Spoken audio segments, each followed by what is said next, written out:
Mga bata, napansin niyo ba kung bakit ang ibang poster, invitation o newsletter ay sobrang ganda at kaakit-akit tingnan?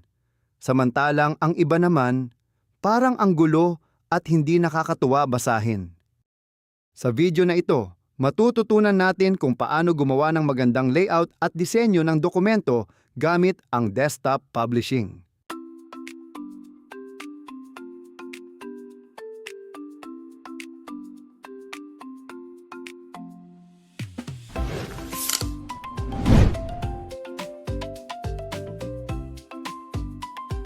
Sa araling ito, ikaw ay inaasahang makakagawa ng simpleng dokumento gamit ang page design, makakagamit ng layout, borders, at accents, makapagdidisenyo ng kaakit-akit na publikasyon.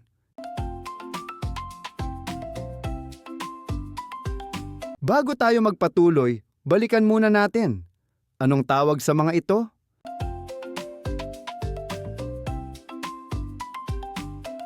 Tama, ang mga ito ay table, shape, smart art at images. Ito ang mga elementong ginagamit natin sa paggawa ng dokumento.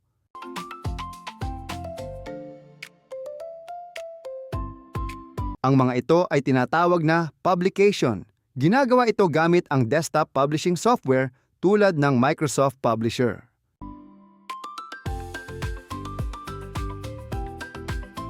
Sa tulong nito, makakagawa tayo ng brochure, newsletter, poster, greeting card.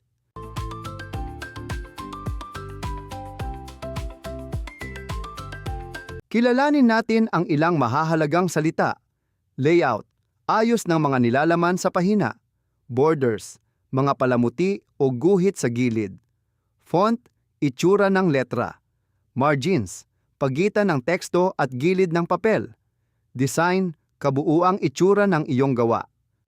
Ang mga ito ang tumutulong para maging malinis, maayos, at kaakit-akit ang iyong dokumento. Ngayon, alamin natin kung paano mag-set ng page design. Steps. Una, i-click ang page design. Pangalawa, piliin ang margins. Pangatlo, pumili ng nais na margin. Pang-apat, i-apply ang setting. Kung gusto mo pang baguhin, maaari mong gamitin ang custom margins.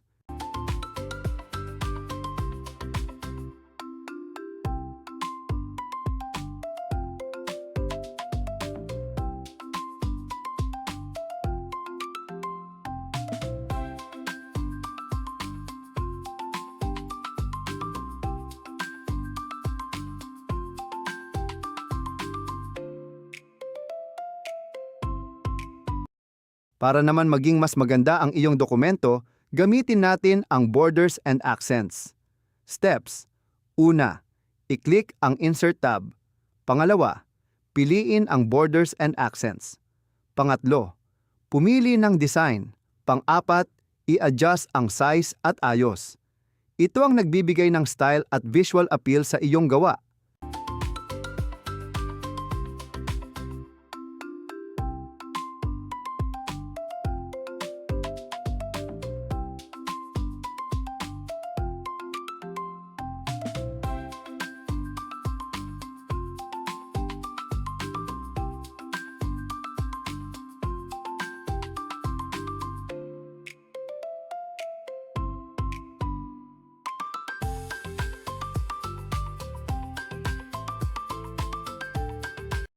Para maging mahusay kang designer, tandaan ang mga ito. Kilalanin ang iyong audience. Gumamit ng grid para maayos ang layout. Balansehin ang text at larawan. Gumamit ng tamang font. Sundin ang design principles. Contrast, balance, alignment. Ito ang sikreto ng mga magagaling na designer.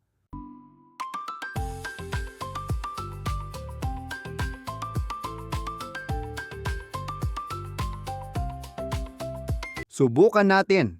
Pangkat 1, gumawa ng liham na may tamang margin. Pangkat 2, gumawa ng poster na may borders. Siguraduhing malinis, maayos, at maganda ang inyong output. Bago tayo matapos, Sagutin ninyo ito. 3-2-1 strategy. 3 natutunan, 2 nagustuhan, 1 nais pang malaman.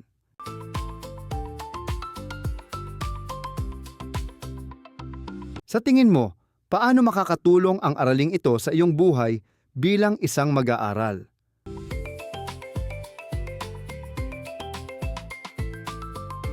Maaari mo itong gamitin sa paggawa ng projects, posters, at iba pang school outputs. By the way mga ka-study buddy, available na ang complete PowerPoint presentations ng lahat ng lessons dito sa ating channel, Study Buddy PH. Super helpful nito lalo na sa mga teachers na gustong mas mapadali at mas maging engaging ang kanilang lesson presentations. At syempre, mas maiintindihan din ng students at parents ang topics, mas clear, mas organized, at mas effective ang kanilang pagre-review. All lessons are based on the revised K-12 curriculum, kaya sigurado kayo na aligned ang content sa mga dapat talagang matutunan ng learners sa school. And if you'd like to get a copy, check nyo lang ang link sa description below.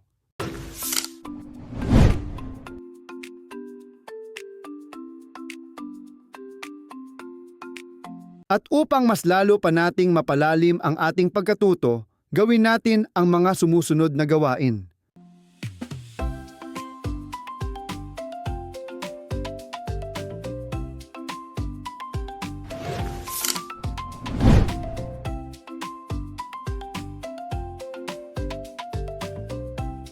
Para naman sa gawain sa araw na ito, tayo ay gagawa ng simpleng poster gamit ang layout at borders.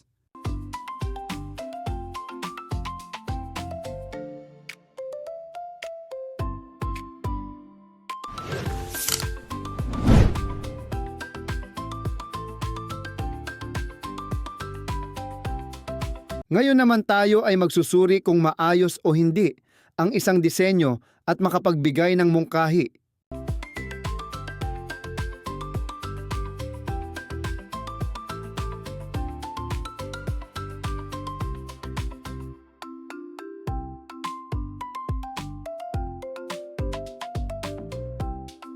At diyan nagtatapos ang ating aralin. Kung may natutunan ka, huwag kalimutang i-like, share, at subscribe.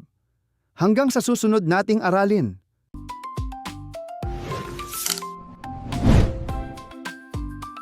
Upang masukat natin ang inyong mga natutunan, magkakaroon tayo ng short quiz para sa araling ito.